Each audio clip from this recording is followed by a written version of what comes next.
এটা হচ্ছে digital twin technology হলো কোনো এক শ্রেণীর সিস্টেম বা ভার্চুয়াল প্রতিরূপ। Digital twin technology virtual replica of a physical machine or system. It helps monitoring, analysis and optimise manufacturing operation. মানেটা হচ্ছে জিনিসটা, যে ব্যাপারটা হচ্ছে যে ডিজিটাল টেকনোলজি আমাদের কোনো মেশিনে সিস্টেমের ভার্চুয়াল প্রতিরূপ সৃষ্টি করার জন্য যে ম্যানুফ্যাকচারিং কার্যকলাপ পর্যবেক্ষণ এবং বিশ্লেষণে উন্নত করতে, যে ম্যানুফ্যাকচারিং যে প্রসেসগুলো হচ্ছে, যে ম্যানুফ্যাকচারিং প্রসেসগুলো চলছে একটা কোম্পানির মধ্যে, সেই জিনিসটাকে টেকনোলজিটাকে উন্নত করার জন্য ডিজিটাল টুইন টেকনোলজি ইউজ করা হয়।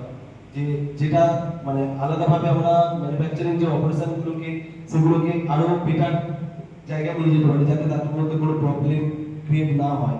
সেই জিনিসটা করে ডবল লেয়ারে চেক আপ করা, মানে টেস্ট করা, মানে একটা প্রোডাক্ট বার হচ্ছে, সেই প্রোডাক্টটা যখন বার হচ্ছে, সেই প্রোডাক্টটাকে আমরা কি করছি, দুবার ভাবে বা ডবল ভাবে সেটাকে চেক আপ করছি, সেই যে জিনিসটা, সেই জিনিসটাই করছি।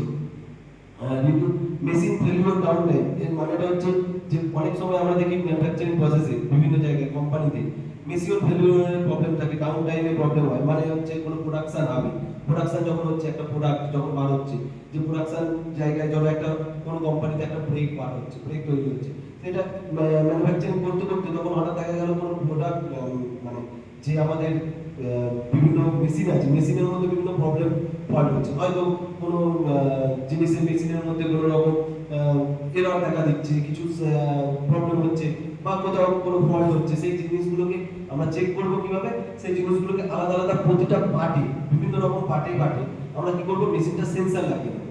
সেন্সর লাগিয়ে নিলে এবং এক জায়গা থেকে সেই জিনিসটাকে মনিটরিং করা যেতে পারে, সেই জিনিসটা বিভিন্ন জায়গা থেকে মনিটরিং করতে পারে, সেই জিনিসটা বিভিন্ন জায়গায় মনিটরিং করতে পারে। প্রেডিক্ট মেইনটেনেন্স, নেক্সট যদি আমরা বলতে চাই প্রেডিক্ট মেইনটেনেন্স, যে প্রবলেমটা, maintenance strategy based on real time monitoring, use sensor, IoT and AI, detect the future failures, improvement equipment's life and